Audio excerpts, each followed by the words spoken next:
और याद रखना, आपका भूत भविष्य वर्तमान सब निर्माण होता है आपके चरित्र के फाउंडेशन पर। यदि आपने अपने चरित्र को संभाल लिया है तो आपका भूत भविष्य वर्तमान सब सुंदर ही बनेगा, और जहां जाओगे वहां तुम्हारा स्वर्ग तुम्हारे साथ साथ चला जाएगा।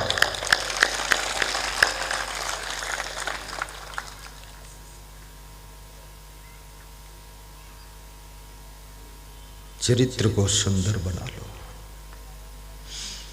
चित्र सुंदर हो न हो, लेकिन चरित्र सुंदर होना चाहिए, क्योंकि चरित्र की पूजा होती है। गुणः पूजा स्थानम न च वयम न च लिंगम। गुणों की हर स्थान पर पूजा होती है, जाति की पूजा नहीं, न उम्र की पूजा है। हमारे पास में बहुत से बुजुर्ग लोग मेरे लिए माला लाते हैं तो मैं उनको ही पहना देता हूँ। क्यों? मुझे दिखता है कि वे उम्र में बड़े हैं, इसलिए मैं उनको पहना सकता हूँ। उनको दिखता है कि ये ज्ञान में बड़े, हम इनको पहना सकते हैं।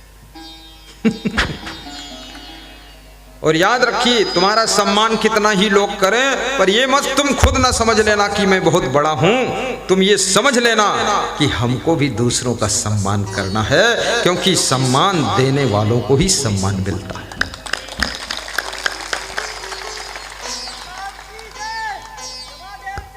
जय। भिंड जिले से आए, कमाल है। भिंड से आए हैं, भिंड से आए हैं, भिंडी लाए हैं। बहुत अच्छा है। श्री सुभाष प्रजापति, जिला भिंड, हमारे लिए एक जोड़ी खड़ाऊं पादुका, हमारे गुरु के लिए एक जोड़ी पादुका लाइए, दे दीजिए। लाए हैं एक शाल गरम हमारे लिए और एक धोती, और हर महीने में पर्व त्योहार में 1000 दक्षिणा भी ट्रस्ट के अकाउंट में गुरु सेवा के लिए भेजते हैं। और प्रोग्राम कराने की इच्छा है भिंड जिले में। ये खड़ाऊं है, ये शॉल मिल गई है, ये धोती मिल गई है। हम अपना सामान सब ले लेते हैं, बीच में मन बदल जाए वापस ले जाए।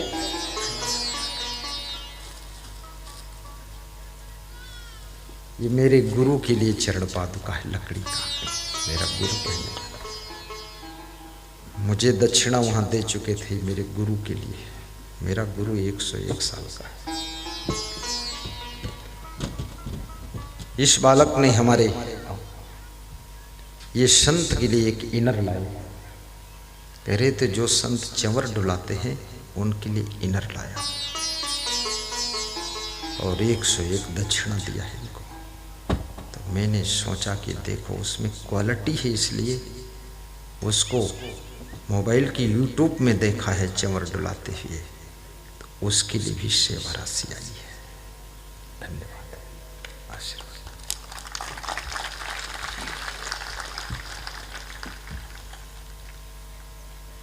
ताली बजा दो उनके।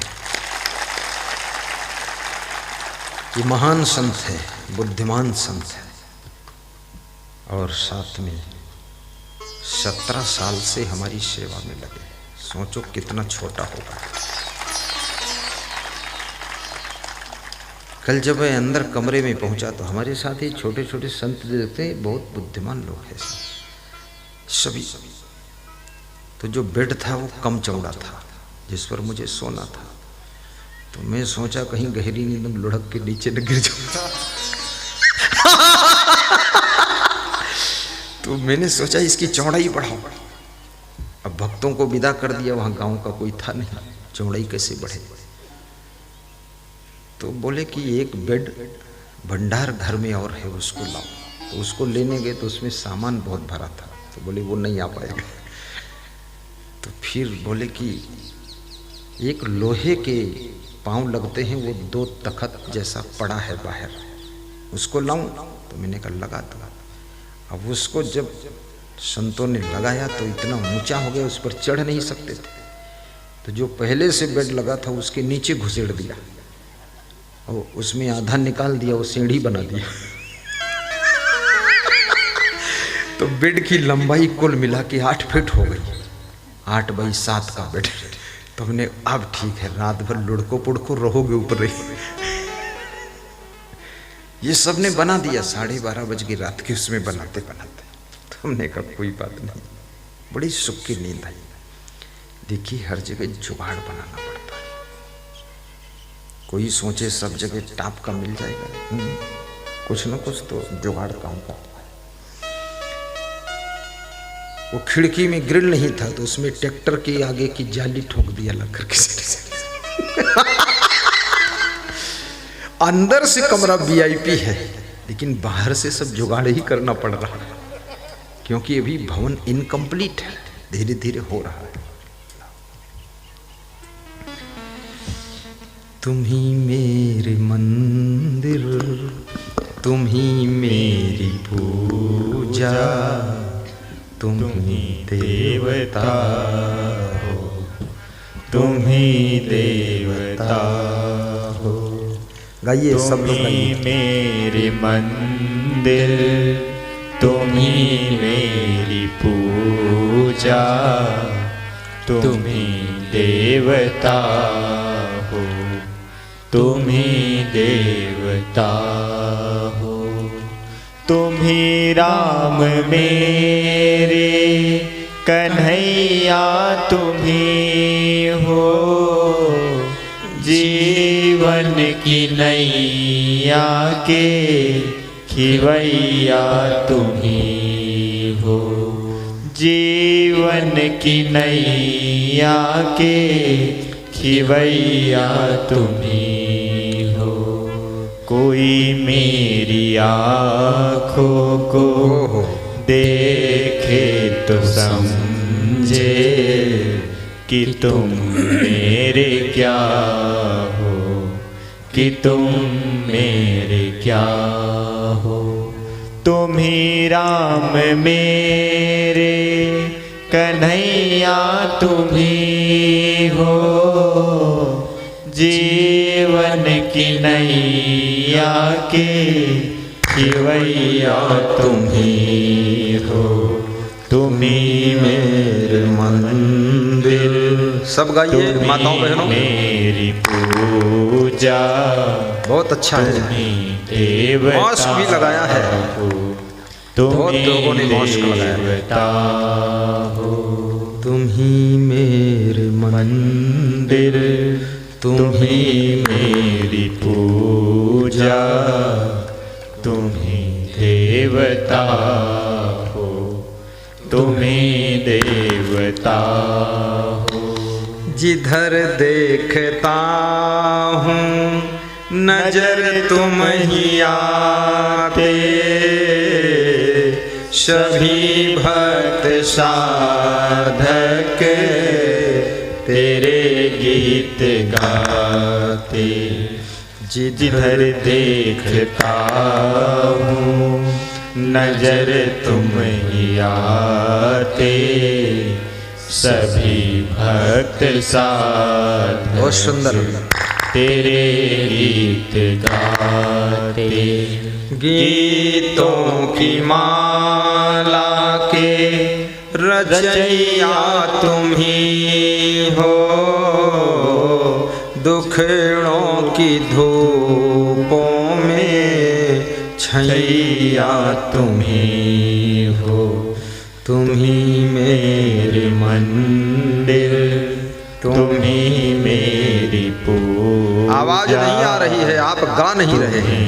देवता हो, तुम ही देवता हो, तुम ही मेरे मंदिर, तुम ही मेरी पूजा, तुम ही देवता हो, तुम ही देवता हो।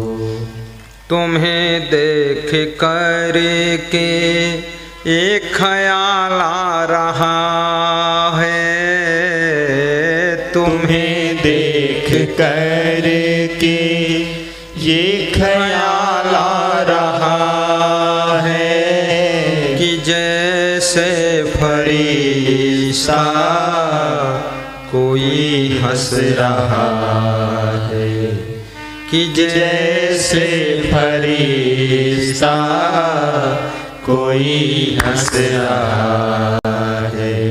कोई मेरी आँखों को क्या बात, देखे तो समझे कि तुम मेरे क्या हो, कि तुम मेरे क्या। बहुत अच्छा गा रहे हो। कोई मेरी धन्यवाद प्रेमपाल दास, सर्वेश दास, गणेश दास, रामपाल दास कि तुम सत्कर मेरे क्या हो, कि तुम मेरे क्या हो।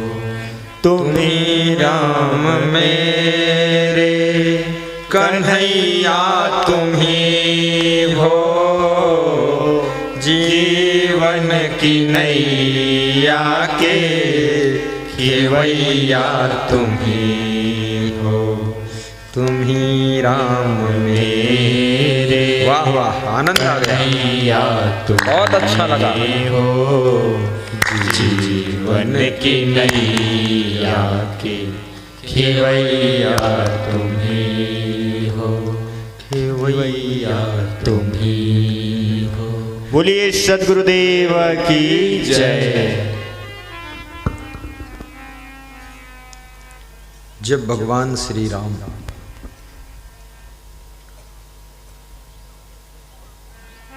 वनवास के समय माता शिवरी के आश्रम पर गए थे,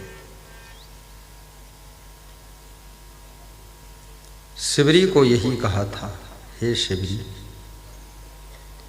मेरा और तेरा नाता केवल भक्ति का नाता है, कोई सांसारिक नाता नहीं। भक्ति का नाता आत्मिक नाता होता है।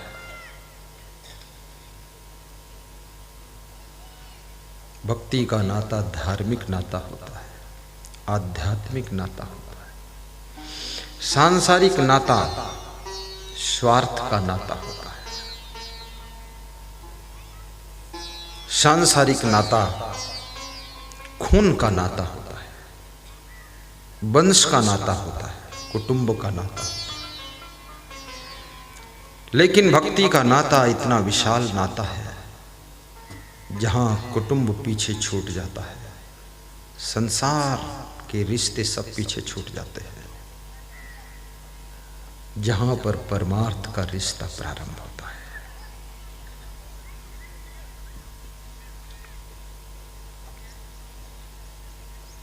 मानो एक भगत कर नाता, कहे रघुपति सुन भामिनी बाता।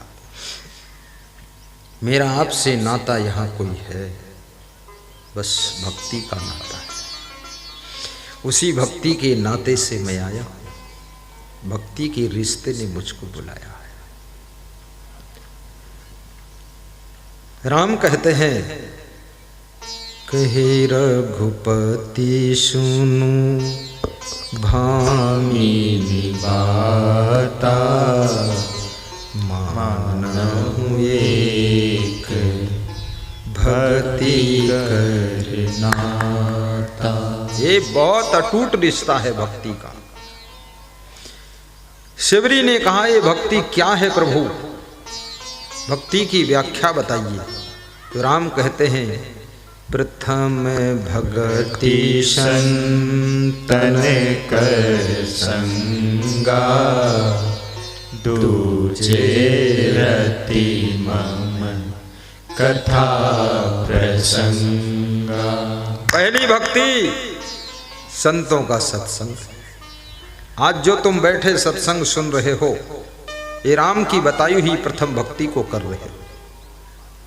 और सत्संग को ही, संतों का संग ही पहली भक्ति क्यों कहा राम ने? क्योंकि संतों के संग से, सत्संग से सब कुछ मिल जाएगा। बिनु सत्संग विवेक न होई। राम समझते हैं कि जब सत्संग में मनुष्य बैठेगा, बस विवेक जागृत हो जाएगा। फिर तो ऐसे हो गया बुद्धि ऐसे है जैसे बुझा हुआ दीपक, और विवेक ऐसे है जैसे जलता हुआ दीपक। दीपक तो दोनों को कहा जाता है, लेकिन बुझा हुआ दीपक उजाला नहीं करता है, अंधेरे में ही रहता है, अंधकार ही रहता है, प्रकाश नहीं करता है। जलता हुआ दीपक अंधकार को मिटा देता है, प्रकाश कर देता है, और सभी बुझे हुए दीपक को टच करने से जलाने की सामर्थ्य रखता है। इसलिए सत्संग तुमको जलता हुआ दीपक बना देता है। मेरी जिंदगी में क्या था तेरी कृपा से पहले, मैं बुझा हुआ दिया था। गाइए राजेंद्र। मैं बुझा हुआ दिया था तेरी कृपा से पहले, मैं बुझा हुआ दिया था तेरी कृपा से पहले।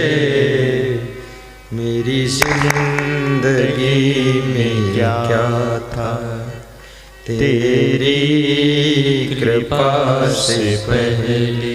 कृपा का बड़ा महत्वपूर्ण स्थान है। जब कपड़े के ऊपर किसी टेलर की कृपा हो जाती है तो कपड़ा, केवल जो कपड़ा था वो पैंट शर्ट बन जाता है, सिदरी कुर्ता बन जाता है, कोट पतलून बन जाता है, शलवार ब्लाउज बन जाता है। टेलर की कृपा हो। और याद रखना, लोहे के ऊपर जब लोहार की कृपा हो जाती है, खुरपा कुदाल हंसिया बन जाता है। और उसी लोहे के ऊपर जब किसी कंपनी की कृपा हो जाती है तो मारुति कार बनकर आ जाती है, ट्रैक्टर बनकर आ जाता है। इसी तरह से तुम तो तुम हो, लेकिन तुम पर कृपा किसकी हुई है? अगर कोई साधारण की कृपा हुई है तो खुरपा हंसिया बनकर रह जाओगे, लेकिन कोई महान व्यक्ति की कृपा हो गई है तो फिर ट्रैक्टर और कार बनकर, एरोप्लेन बनकर आ जाओगे। बहुत बड़ी कीमत बढ़ेगी।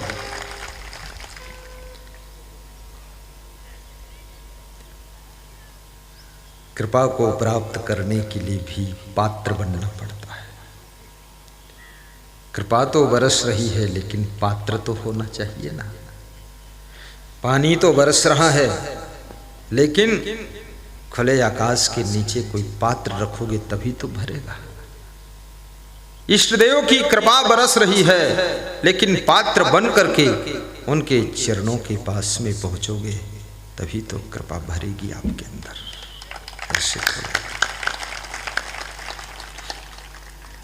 जब बादल बरसते हैं, चाहे लोटा रख दो तो भर जाएगा, ड्रम रख दो भर जाएगी, बाल्टी रख दो भर जाएगी, लेकिन तुमने रखा तो ड्रम है और भर भी रही है, लेकिन फूटी है तो सब बह भी रहा है। तो कितने लोगों का पात्र फूटा है। कृपा मिल रही है और कृपा बही जा रही है। पात्र भी कंप्लीट होना चाहिए। अपने आप को कंप्लीट करो। गुरु तो सब पे कृपा करता है, पात्र पात्र में अंतर होता है। गुरु सबको वही ज्ञान देता है, लेकिन सबका निर्माण अलग अलग क्यों होता है? क्योंकि सबकी पात्रता अलग अलग होती है। जिसकी श्रद्धा बहुत है वो गुरु की ज्ञान को ज्यादा प्राप्त कर लेता है, और जिसकी श्रद्धा कम है कम प्राप्त कर पाएगा। और जिसकी श्रद्धा नहीं है दिन भर सुनेगा और 0/0 रहेगा, मिलेगा कुछ नहीं। और श्रद्धा की बजाय जो उल्टे गुरु की निंदा करता है उसके पास जो पुण्य था वो भी नष्ट हो जाएगा। वो तो बहुत मूर्ख है, पक्का अपने को बहुत काबिल समझता है। पात्र बनो, कुपात्र नहीं, सतपात्र, फिर कृपा मिलेगी।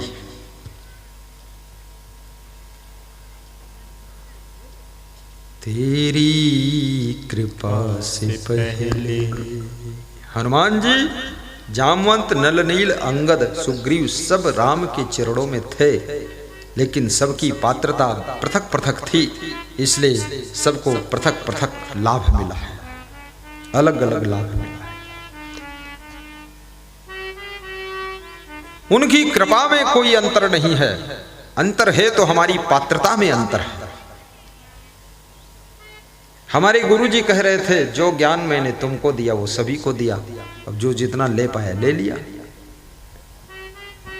ज्ञान को लेना पड़ता है, ज्ञान के पथ पर चलना पड़ता है। ज्ञान कितना ही हो जाए, बुद्धि तक ज्ञान अगर सीमित है वो ज्ञान तुम्हारे काम का नहीं है।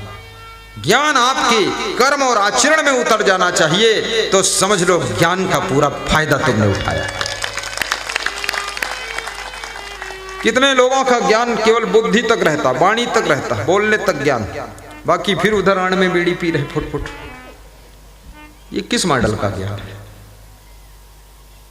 अरे नहीं, ज्ञान परमानेंट होना चाहिए, थोड़ी देर के लिए ज्ञान नहीं। गुरुजी आए और समझाया तो सब छोड़ दिया, बीड़ी सिगरेट गांजा चरस तंबाकू, और गुरुजी चले गए, ज्ञान भी चला गया, और फिर से चिलम पी रहे कि जय बजरंग बली, खोल दिया एक नई गली। ऐसा नहीं, ज्ञान टिकना चाहिए, ज्ञान में स्थायित्व होना चाहिए, ज्ञान में डगमग नहीं होना चाहिए, मजबूत फाउंडेशन। हिमालय डिग जाए तो डिग जाए, लेकिन तुमको डिगना नहीं है। आकाश के तारे चाहे पृथ्वी पे उतर आए, और पृथ्वी भी चाहे शेष के मस्तक से खिसक जाए, माणिक समुद्रों में हो पहाड़ों पे मगर जाए, पर संकल्प टूटेगा नहीं, चाहे प्राण छूट जाए, चाहे प्राण छूट जाए। ऐसी दृढ़ता होनी चाहिए। कितने लोग सत्संग सुन करके उनको ज्ञान हो गया और साधु बन गए, बांध दिया लंगोटी, आहा क्या बात, बजरंग बली का लंगोट पहन लिया, और 3 साल बाद खोल दिया लंगोटी और पहन लिया चड्ढी, और ढूंढ लाए कोई सुनीता देवी, दात तेरी मूर्ख। ये किस मॉडल का ज्ञान है? अरे सोच समझकर लंगोटी पहन, उल्टा पल्टा काम करता है, कोई जबरदस्ती है? ये हनुमान जी का लंगोट संभल के धारण करना, चड्डी वड्डी पहले से पहने रहो वही ठीक है। हाँ, तुम्हारा नाम चड्ढा बाबू।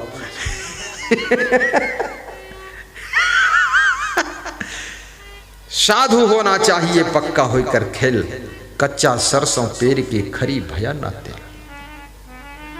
संत का मतलब है बहुत सहनशीलता भी होनी चाहिए, बहुत विवेक होना चाहिए। संत का हर कार्य समाज को शिक्षा देता है। संत को कभी बीड़ी सिगरेट गांजा अफीम भांग नहीं खाना चाहिए, क्योंकि संत का एक एक कदम जगत को सीख प्रदान करता है। इसलिए संत महात्मा को व्यसन मुक्त होना चाहिए। कथाकार को भी कोई नशा व्यसन नहीं करना चाहिए। कथाकार उस संत में अंतर होता है। कथाकार प्रायः गृहस्थ आश्रम में रहते हैं, कथाकार प्रायः पति पत्नी के संयुक्त होते हैं, पारिवारिक जीवन होता है उनका। लेकिन जो संत होता है उसका पारिवारिक जीवन नहीं होता, और जिसका पारिवारिक जीवन है फिर भी अपने नाम के आगे संत लिखता है तो धूर्त है, उसको नहीं लिखना चाहिए, तुमको ठगना चाहता है। लिफाफे के अंदर है क्या? नकली नोट, और लिख दिया है इसमें 10 लाख नोट है। अरे ये ठग विद्या छोड़, ऐसा नहीं करना है। संत का मतलब है जो पारिवारिक जीवन से मुक्त हो गया। संत का मतलब है जो माया मोह भोग विलास से मुक्त हो गया, इंद्रियों की लंपटता से ऊपर उठ गया, जो मन की चंचलता को जीत लिया है, जो संयम नियम में जिंदगी जीता है, जो ब्रह्मचर्य का शुद्ध पालन करता है, उसका नाम संत होता है, उसका नाम संत होता है। बोलिए सदगुरुदेव की जय, सदगुरु क्षमा देव की जय, सदगुरु कबीर साहिब की जय, सदगुरु असंग देव